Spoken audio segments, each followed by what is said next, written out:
నేళ్ళు పెద్దలు TPCC president Telangana BC ముద్దుబిడ్డ మహేష్ కుమార్ గౌడ్ గారు, ఈరోజటి ఈ ఆత్మీయ సమ్మేళనానికి ముఖ్య అతిథి వచ్చిన ద యంగ్ అండ్ డైనమిక్, ఎవరి పేరు చెప్తే తెలంగాణ ఒక్కసారి ఉలిక్కిపడి లేస్తుందో, ఎస్ ద టైగర్ 2020 క్రికెట్ ఆడుతున్న మా నాన్నగారు, గౌరవనీయులు ముఖ్యమంత్రి గారు మరి రేవంత్ రెడ్డి అన్నగారు,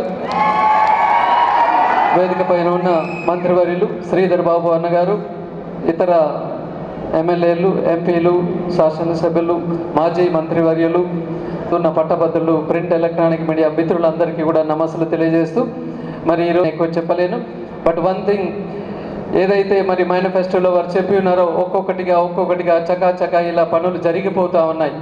5 నెలల కింద నేను పట్టభద్రుల ఎమ్మెల్సీ క్యాంపెయినింగ్ పోయినప్పుడు ఒక మీటింగ్లో చెప్పారు, మోడల్ స్కూల్ టీచర్స్ మాకు 12 సంవత్సరాలు అయింది సార్, ట్రాన్స్ఫర్లు లేవు, మాకు భయం అవుతుంది, అసలు మా ఉద్యోగాలు ఉన్నట్టా లేనట్టా అన్నారు. ఒక నెల తిరిగి వచ్చేలోగా వాళ్ళు చెప్పారు మా ట్రాన్స్ఫర్లు అయిపోయినాయి సార్ అని చెప్పారు. అంటే ఎంత అద్భుతంగా మన ముఖ్యమంత్రి గారు చేస్తున్నారు. ఒక వారం రోజుల కింద మాకు టీచర్ వచ్చి థ్యాంక్ యూ సార్ నాకు జాబ్ వచ్చింది అన్నారు. ఇప్పుడేంటమ్మా జాబ్ అంటే 2008 డిఎస్సి నియామకాలు ఇచ్చారు సార్ అని చెప్పారు. 1390 ఉద్యోగ నియామకాలు జస్ట్ ఒక 10 రోజుల కింద, అది 2008 డిఎస్సి 17 సంవత్సరాల కిందది. మరి గత పాలక ప్రభుత్వాలు 10 సంవత్సరాలు కూడా దాన్ని పట్టించుకోకుండా పోయింది.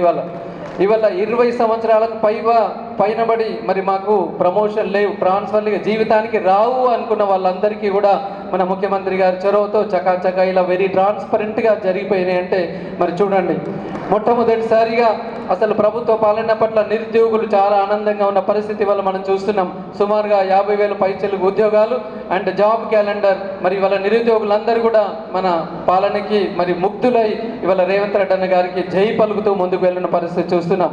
సో ఏది ఏమైనా మరి ముఖ్యంగా ఈ పట్టభద్రులందరికీ మరి నేను చేదోడు వాదోడుగా ఉండాలని, మరి ఖచ్చితంగా ప్రభుత్వానికి పట్టభద్రుల మధ్య నేను వారధిగా ఉంటానని చెప్పేసి కోరుకుంటూ, 1-2 ఈ నిజామాబాద్ జిల్లా వాసులు నేను మన తెలంగాణ యూనివర్సిటీ వెళ్ళినప్పుడు కోరుకుంటున్నారన్న, ముఖ్యంగా మీకు ధన్యవాదాలు. శాతానా యూనివర్సిటీకి ఒక ఇంజనీరింగ్ కళాశాల, తర్వాత లా కళాశాలను శాంక్షన్ చేసినందుకు ధన్యవాదాలు. అలాగే తెలంగాణ యూనివర్సిటీ వాసులు కూడా ఇక్కడ ఒక లా కాలేజ్, ఇంజనీరింగ్ కాలేజ్ కావాలని కోరుకుతున్నారన్న, అది కావాలని చెప్పేసి ఖచ్చితంగా మరి మేము మిమ్మల్ని మనస్ఫూర్తిగా అభ్యర్థిస్తున్నాం. ఇవాళ ఒక ఉర్దూ జూనియర్ కళాశాల 10 సంవత్సరాల కింద బిల్డింగ్ కన్స్ట్రక్షన్ అయింది, కానీ అందులో షిఫ్ట్ కావట్లేదు అంటున్నారు. మరి ముఖ్యమంత్రి వర్యులు గారిని ఆ ఉర్దూ గర్ల్స్ జూనియర్ కాలేజ్ని నూతన భవనానికి షిఫ్ట్ చేయాలని చెప్పేసి కూడా కోరుతున్నాం. ఇవాళ తెలంగాణ యూనివర్సిటీని మన ముఖ్యమంత్రి గారి ఆధ్వర్యంలో ఖచ్చితంగా మరి ఉస్మానియాకి ధీటుగా ఇక్కడ చేయడానికి ఇక్కడ ఉన్న మరి నిజామాబాద్ ప్రజాప్రతినిధులతోటి అవకాశం ఇస్తే నేను వారితో కలిసి పనిచేస్తానని చెప్పేసి సందర్భంగా కోరుతూ, మరి ఇంకా ఎన్నో విషయాలు ఇవాళ పట్టభద్రులై 317 జీవో గురించి చెప్తున్నారు. ఇవాళ మన ముఖ్యమంత్రి గారు స్పౌస్ కేసెస్ కావచ్చు, మ్యూచువల్ కావచ్చు, మెడికల్ కావచ్చు, అన్నీ కూడా అయిపోయినాయి. ఒక స్థానికత అది మన చేతుల్లో లేదు కాబట్టి అయిపోయింది. ఇలా ఎన్నో కూడా చకాచకా మరి చేసిన వారికి మరి మనందరం కూడా ఎప్పటికీ రుణపడి ఉండాలి. ఈ సందర్భంగా మా సోదరులు యాజమాన్యాలు స్కాలర్షిప్తో కొంచెం ఇబ్బంది పడుతున్న విషయం తెలిసిందే.